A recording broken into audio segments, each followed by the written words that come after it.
ಈ ಪವಿತ್ರ ರಂಜಾನ್ ಹಬ್ಬದ ಸಂದರ್ಭದಲ್ಲಿ ನನ್ನ ಮುಸ್ಲಿಂ ಬಾಂಧವರಿಗೆ ಪವಿತ್ರ ರಂಜಾನ್ ಹಬ್ಬದ ಶುಭಾಶಯಗಳನ್ನು ಕೋರ್ತೇನೆ.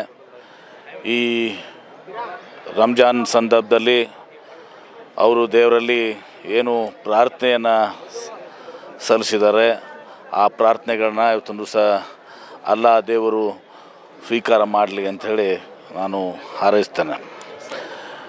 ಇನ್ನು ಇವ್ರದ್ದೊಂದು ಸ್ವಲ್ಪ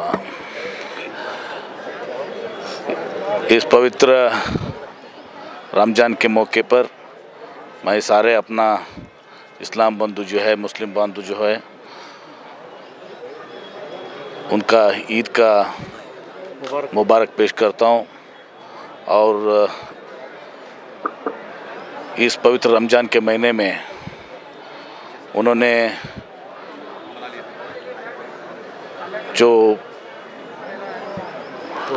रोज़ा रखा है और नमाज रखा है और दुआ किया है, वो सब अल्लाह के बरब ने कबूल करे करके मैं प्रार्थना करता हूँ. सर, मोदी ಅವರು ಫಸ್ಟ್ ಟೈಮ್ ಈ ಸಲ ಕಿಟ್ ಕೊಟ್ಟಿದ್ದಾರೆ ಸರ್ ಇಸ್ಲಾಂ ಬಂದವರಿಗೆ.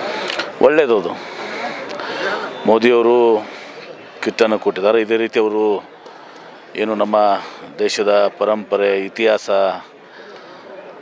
ಎಲ್ಲರೂ ಕೂಡ ಒಂದು ಸಹೋದರ ತತ್ವದಲ್ಲಿ ಏನು ಮುಸ್ಲಿಮ್ಮು, ಹಿಂದೂಗಳು, ಕ್ರಿಶ್ಚಿಯನ್ರು, ಬುದ್ಧಿಸ್ಟರು, ಸಿಖ್ರು ನಾವೆಲ್ಲರೂ ಒಟ್ಟಿಗೆ ಇದ್ದೀವಿ.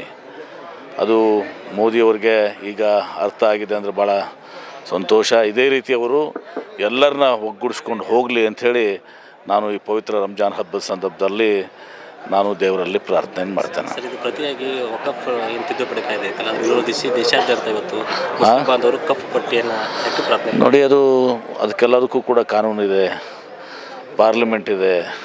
ಕಾನೂನು ಬಾಹಿರವಾಗಿ, ಸಂವಿಧಾನ ಬಾಹಿರವಾಗಿ ಏನಾದರೂ ಕ್ರಮ ಕೈಗೊಂಡ್ರೆ ಅದಕ್ಕೆಲ್ಲ ಬೇರೆ ರೀತಿಯ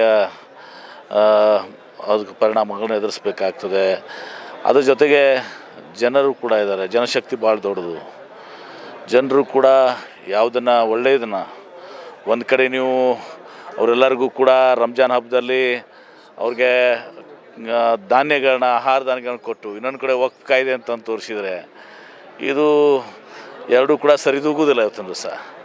ಅದಕ್ಕೆ ಕಾನೂನು ಪ್ರಕಾರವಾಗಿ, ಸಂವಿಧಾನ ಪ್ರಕಾರವಾಗಿ ನಡ್ಕೊಳ್ಬೇಕಾಗಿದ್ದಂಥ ಜವಾಬ್ದಾರಿ ಎಲ್ಲರದು ಕೂಡ, ಹಿಂದೂಗಳದು, ಮುಸಲ್ಮಾನರದು. ಆ ಪ್ರಕಾರ ಕೇಂದ್ರ ಸರ್ಕಾರ, ಪ್ರಧಾನಮಂತ್ರಿಗಳು ನಡ್ಕೊಳ್ಳಿ ಅಂತೇಳಿ ಕರೆಸ್ತಾನೆ. Sir, MLC Rajendra